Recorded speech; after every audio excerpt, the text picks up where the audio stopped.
We no longer know how to live without refrigerators, without cars, without phones, or without supermarkets. What will you do tomorrow if you simply are unable to buy things? I sometimes even think we're kidding ourselves with our bug-out bags and with our 3-day food rations. Wouldn't we be better off looking at what the pioneers took with them when they traveled from Independence, Missouri, all the way to Oregon City? Game meat was unreliable even then, so don't think that they made this 5-month journey counting only on that. If your life depended on this, what bug-out bag would you take with you? I know I would stick with what the pioneer had with him. He had to travel weeks on end without much help, while taking cover from some native tribes at the same time. And this is just a small, tiny example.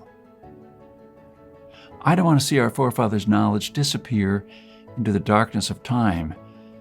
If you care for your family and what America stands for, then neither should you. With this idea in mind, 15 years ago, I wanted to do something that hadn't been done before. Something that not only would help me survive a crisis without investing a fortune in stockpiles, but something that I could do around my house on a daily basis, using only methods that were tested and proven by our forefathers for centuries. I wanted to unearth and learn the forgotten ways of our great-grandparents. So I came up with this great idea to edit all my manuscripts, to turn all this lost knowledge into one of the greatest books of this century. The Lost Ways. Saving our forefathers' skills. By knowing the ways of our forefathers, believe it or not, you're covered for anything. You'll never have to spend money on any prepping material again.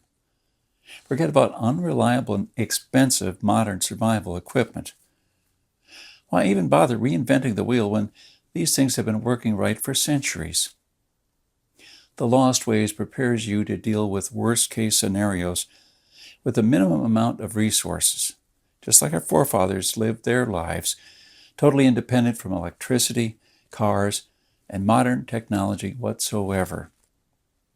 Which means you'll be able to be bulletproof against the ever-increasing threat of electromagnetic pulse, a powerful economic breakdown, famines, and natural disasters. You'll have the power to protect and save your family, even to rebuild your community during the worst of times. And the best part is, you don't need to wait for a disaster to happen.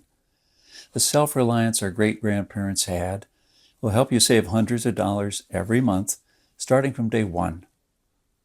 At the same time, you get to take part in doing something great, saving our forefathers' lost skills.